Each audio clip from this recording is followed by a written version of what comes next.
percentage yan. Pero kung sobrang dami ang botong binigay natin kay Inday Sara, hindi aabutin ng kailang-kailang. That's the danger. Kasi hindi naman 100% sure ang bayan.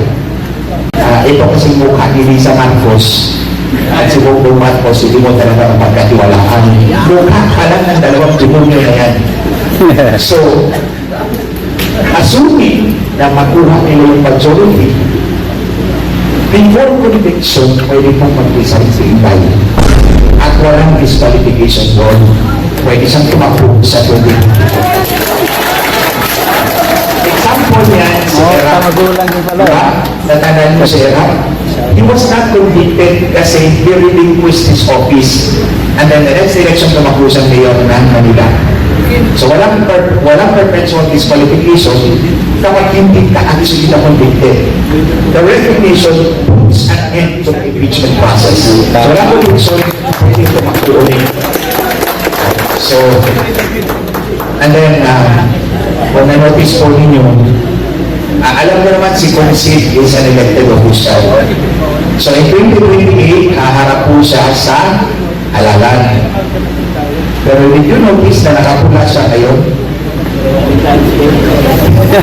Para kami. Kasi Chinese New Year today. Pampaswerte niya yan. Kasi may eleksyon sa 2028. Hindi kasi siya nagtitiwala kay George Garcia. Saka yung corporate niya. Diba? That's my topic today. Palaging minimension ni Kong Sid kanina, 32 million si Inday Sara. Yung 32 million na boto ni Inday Sara, totoong boto niya yan. Pero yung kay Marcos, hindi totoo yung 31.9 million niya. Dinagdagan nila yun. Kaya nga makita niyo yung cross insecurity ni Marcos at Elisa kay Inday Sara. Kasi nakita nila yan eh. Ito, mahal na mahal po ng mga tao. Kaya umabot ng 32 milyon ang boto niya. Pero yung si Bongbong, hindi gaano. I always maintain that Marcos got no more than 24 million votes. Kasi matindi din ang kalaban niya, incumbent Vice President, si Robredo. So, ang ginawa ni Lisa, nakipagpunsabog sa Sparkmatic para dagdagan yung boto ni Bongbong, para idikit yung boto niya kay Inday. Because kung si Bongbong is 24 million at si Inday 32 million, sinong titingalain ninyong leader? Hindi si Bongbong, si Inday. Kaya, they are so insecure right at that moment, nagplano na sila how to get rid of her. Itong lahat na nakikita ninyo ngayon, that's part and parcel na kanilang balak to get rid of her.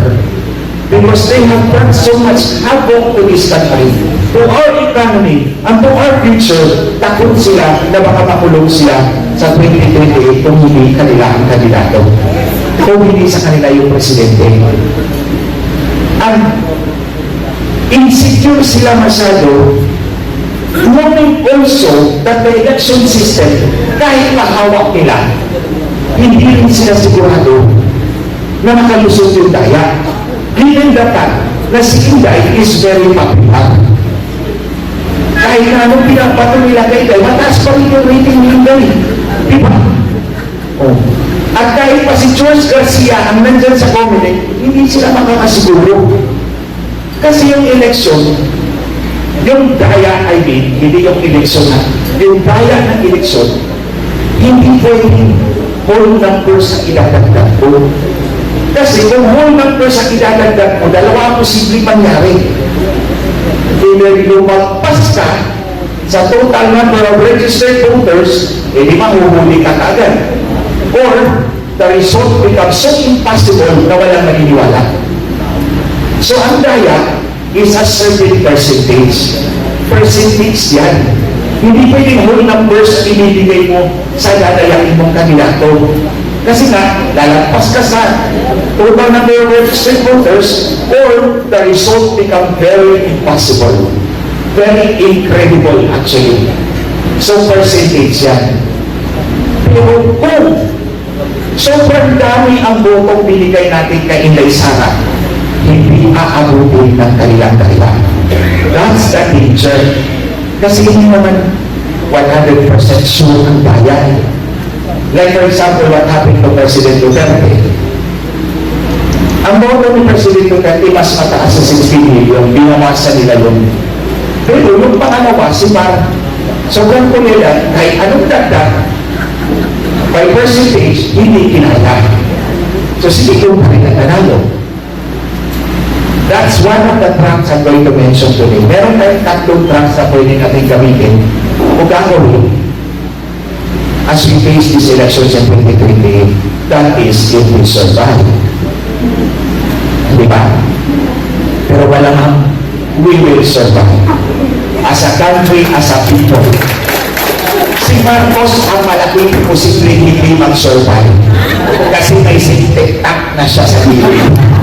Kaya nasa bibigyan ng sintik-tak to remind him na ikaw, hindi ka talaga nakumpito sa pagnanakaw mo, ha? Kaya bigyan kita ng sintik-tak sa gilid mo. To remind you na mandaraya ka, nanakaw ka, to remind you of your mortality. Mabait pa rin ang Diyos sa atin. Anyways, ngayong 2028, haharap tayo ng halalan. Pero yun nga, ang number one na problema natin, ang daya. Plus dapat na si George Garcia ang chairman ng COMELEC. Yung si George Garcia, operator yan eh. O public kong inaakusahan si George Garcia, George, operator ka eh. Eh kung hindi totoo yung sinasabi mo, matagal mo na akong kinasuhan. Kaya ayaw mo naman akong kasuhan. Kasi mas lalong mabulagdag ang mga magic mo. Nung abogado ka pa, hindi ka pa COMELEC chairman. Anyway, you're as infected as the zombies in Walking Dead. So si George Garcia, nakita nyo na si George Garcia, di ba? Kahit ang talo, siyang nakakaupo. Saan ka ba makikita ng halalan na yung natalo, ang siyang nakaupo? Eh, ikaw nagsabi na. Kap, ikaw nagsabi na. Hindi ko lang sasabihin, kaibigan mo yan eh. Ang example ko dito sa Batangas. Batangas. Ma'am, anong silang? Silang, Cavite. Ay, hindi. Silang. Ano ba silang? Cavite. Si Caranza. Di ba, ang kalaban ni Caranza si Alarna. Anong Alarna? Alarna, Caranza. Natalo si Caranza. Nanalo si Alarna. Dinisqualify ni George si Alarna. Ordinarily, ang uupo ang vice mayor. Hala, hindi pinaupo ang vice mayor. Caranza ang nakaupo. Ito yung ano ng duro katao. Malaking problema talaga si George Garcia. Kaya ito yung hinaharap natin problema sa 2028. Hindi lang yung makina, si George Garcia. Kasi patay ang talo, pwede umupo. At pinapaupo yung talo. Si Duterte Parties, di ba? Ang Duterte yun. Tatlong seats na wala. As in, hindi ba pa kayo? Okay na. Alam ko na, si George Garcia yan. Anyway, ito mga kababayan, tatlong tracks. Unang track, yung hybrid election system. We have 2 years, pero imposible yun.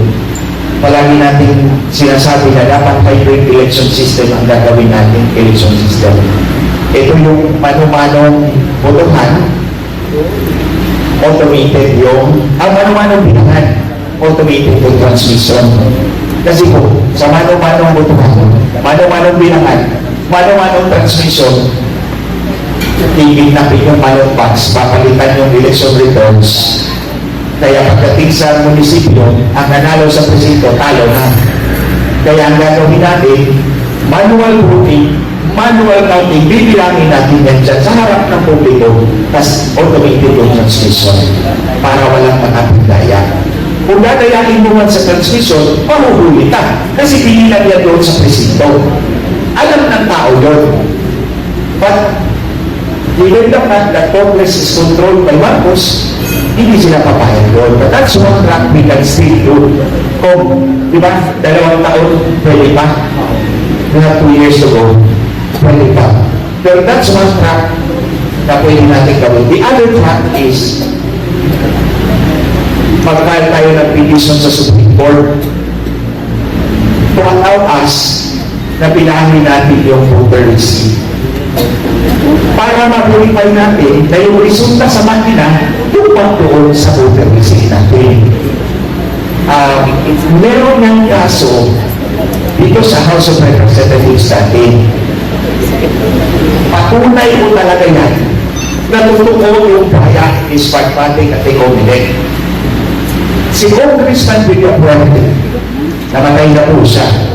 Nabusan yung kanyang mga balota dito sa House of Representatives. Sa 100 presinto, pinawasan siya ng 17,000 votes. Ang nalaban, si Bordado, speechwriter ni Jesse Robredo, tao ni Lady Robredo, dinagdagan ng 8,000 voto. And the documents are certified through copy. Pinilang isa-isa yung balota, ginawa ng election revision report, certified through copy ng House of Representatives. Umabot ito sa Supreme Court, pero hindi pinakita ng abogado yung mga resulta mula sa HRD. Kaya sabi ng Supreme Court, wala kaming pagpapasihan. This time, kung magpala kayo ng petition, yun ang ipapakita natin sa Supreme Court. Hindi tama ang bilang ng makina doon sa balota. The only recourse for the public is bilangin natin yung balota, ay yung voter receipt, para hindi tayo matihado, hindi tayo madaya. That's the second track. But the third track is, tulad ng sinabi ko kanina, ang daya hindi pwedeng whole numbers. It has to be a certain percentage. So anong response natin doon? Vote surge. Ibuhos natin lahat ng boto pwede natin ibuhos para sa kandidato natin sa 2028. Kaya yung suporta natin kay Inday Sara, 100%, you can exceed that one, mas daming boto ang ibigay natin sa kanya. Because you see, si Marcos, pwedeng 5 ang tumakbong presidente sa 2028. Posibleng 5, posibleng 4, posibleng 3, patat 1-1. So, sa opposition, merong, si Inday Sara is definitely 1. Pwede may 3 kandidato for president. But yung sa 3 na yan, hindi ka makasiguro na hindi kay Marcos yan. Tataya at tataya yung mga asawang pama dyan sa 3 na yan. So, dito sa election sa 2028, is Duterte and nothing else. Ibuhos natin ang boto natin kay Inday Sara para tumaas na gusto yung kanyang boto at hindi na ma-overtake ng kanilang bayan. That's the third track. So, ito yung ating dapat gawin. Wala na nang sinabi ko, yung hybrid election system, malabo yun. Kasi kakontrolado nila yung House of Representatives. Dito sa petition sa Supreme Court, pwede na. I will draft, patulong ako ng Lupita Rangis, sabi ni Atty. Vic, we will draft a petition, kailangan natin suportahan yun. Pinami natin ang ating voter receipt para ma-verify natin yung makina. Tandaan ninyo, lahat ng automated machines susunod lang yan kung ano yung instruction sa kanila. Ordinarily, 1 plus 1 equals 2. Pero kung ako yung programmer at sasabihin mo 1 plus 1 equals 11, 11 ang i-report ka ng kanila. Hindi ko. Kasi, kaya nga tayo automated because these are repetitive tasks. Yung pagbilang ng boto, pag-report ng boto, repetitive yan. Sunod-sunod lang yung computer sa instruction sa kanya. No matter anong sasabihin ni George Garcia, huwag kayong maniwala sa kanya. Ang tandaan lang ninyo, ang talo na ipapanalo ni George Garcia. Yung pala, huwag nyo nang pagkatiwalaan ang COMELEC. Ang tawag ko ka dyan, komisyon o eleksyon. Hindi commission on elections, ha? Komisyon o eleksyon. Magbayad ka ng komisyon, walang eleksyon. Pag hindi ka magbayad ng komisyon, may eleksyon. Oh. Yan. Yung mga hayop dyan sa COMELEC na yan. Wala kapili dyan sa kanila. Ito, tandaan natin. Gagawin natin ito because our future is at stake. Alam ni Marcos na kapag si Inday ang mananong presidente, makukulong sila. Diba? Kasi pinakulong nila ang tatay ni Inday. So ngayon, I really want Marcos to be in prison. Kasi alam ko kung gaano kalawak yung kanilang pagdaraya at pagdakaw sa kaban ng bayan. Tulad na lang sinabi ni Bong Sig kanina, actually, talo na tayo ng Vietnam. Dati ang Vietnam, ano ba yan? Noong 1970s, di ba sila pumunta dito sa atin as refugees? Oh, ngayon, ang layo na nila kaysa sa atin, yung GDP per capita nila is mas mataas kaysa GDP per capita ng Pilipinas. In short, the average Vietnamese is richer than the average Filipino. So, hindi malayo na baka ma-overtake na naman tayo ng Cambodia or Burma, Myanmar pala. Every time, ito ha, if we don't fight, every time we fail to fight, every time we fail to win, they win. And every time they win, they always see us as losers. So the more naaabusuin tayo kapag hindi tayo lumaban. And we should keep fighting because we never know. Victory is just around the corner. If we don't keep fighting, we will never reach the corner and we will never taste victory. But if we keep fighting on and on, you never know when we will hit the lucky punch. At pag wawagi tayo, kasama si Kapitan. So I think that's all I can say, and if the questions, I will very grateful.